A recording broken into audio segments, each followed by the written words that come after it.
ఏంటి అసలు టీటీడీ వివాదం పైన మీ ఫస్ట్ కామెంట్ ఏంటి? 2-3 రోజులుగా జరుగుతున్న పరిణామాలన్నీ చూసిన తర్వాత. సార్, టీటీడీలో జరుగుతున్నటువంటి పరిణామాలు భక్తుల్లో చాలా పెద్ద ఎత్తున ఆందోళన ఉంది అనేది ప్రతిరోజు చూస్తున్నాం. టీటీడీ ఉద్యోగుల్లో కూడా ఇదే రకమైనటువంటి ఆందోళన నెలకొని ఉంది. ఆందోళన అనేటంటే ఒక భయం ఏర్పడింది. అసలు టీటీడీ భవిష్యత్తు ఎట్లా ఉంటుందన్న పరిస్థితి. కారణం ఏమంటే లడ్డు ప్రసాదంలో కల్తీ జరిగింది అనే విషయంలో ఇటు రాష్ట్ర ప్రభుత్వం గాని లేదంటే దీనికి కారణమైనటువంటి వైసీపీ గాని వాళ్ళిద్దరూ వ్యవహరిస్తున్నటువంటి తీరు ఏదో సమస్యని పట్టుకొని దాంట్లో ఉన్నటువంటి తప్పుల్ని సవరించాలన్నటువంటి దానికంటే కూడా ఒకరి మీద ఒకరు ఆధిపత్యం సంపాదించాలన్నటువంటి ఆతృత ఎక్కువగా కనిపించడం అయితే ఇక్కడ విషాదకరమైంది. కరెక్ట్. దేవుణ్ణి కేంద్రం చేసుకొని ఈ రోజు వ్యవహరిస్తున్నట్టు తీరు మాత్రం చాలా అమానుషమైనటువంటిది. నిజంగానే ఇప్పుడు చంద్రబాబు నాయుడు గారు దీన్ని ఆరోపణ చేశారు. ఆరోపణ చేసిన తర్వాత దాంట్లో తప్పులు చేసి ఉంటే కఠినంగా శిక్షించాలి, దాంట్లో ఏమాత్రం సందేహం లేదు.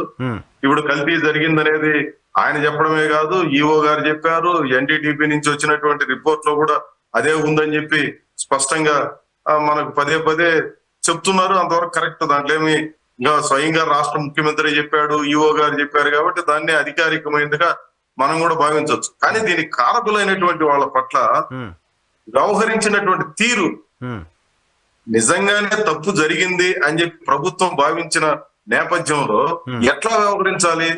ఈవేళకే వాళ్ళ పట్ల కఠినంగా వ్యవహరించి ఉండాలి, లేదా బయటకు పెట్టక ముందే మొత్తం తనిఖీలన్నీ చేసి ఉండాలి, దానికి అవసరమైన అన్ని ఆధారాలని తీసుకొని ఉండాలి. ఏఆర్పు డైరీ వాళ్ళకి ఇప్పుడు నోటీసులు ఇవ్వడం కాదు, ఈ విషయాలన్నీ వెల్లడి కాకముందే రహస్యంగానో లేదా ఆకస్మికమైనటువంటి దాడి చేసి దాని మీద అక్కడ అన్ని రకాల సాక్ష్యాధారాలను సేకరించి ఉండాలి.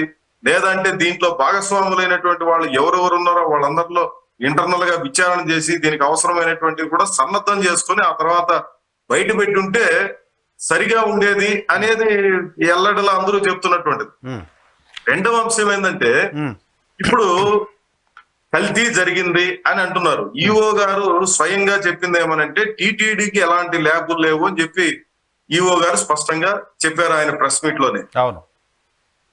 చంద్రబాబు నాయుడు గారు చెప్పేది టీటీడీకి ఉన్నటువంటి ల్యాబుల్లో దానికి ఆ రకమైన కల్తీని నిర్ధారించే పరికరాలు లేవు అని అంటున్నారు.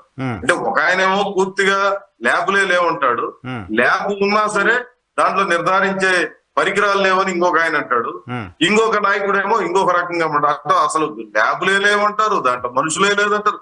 ఇవన్నీ కూడా తప్పు అనేది టీటీడీ ఉద్యోగులకు అందరికీ తెలుసు.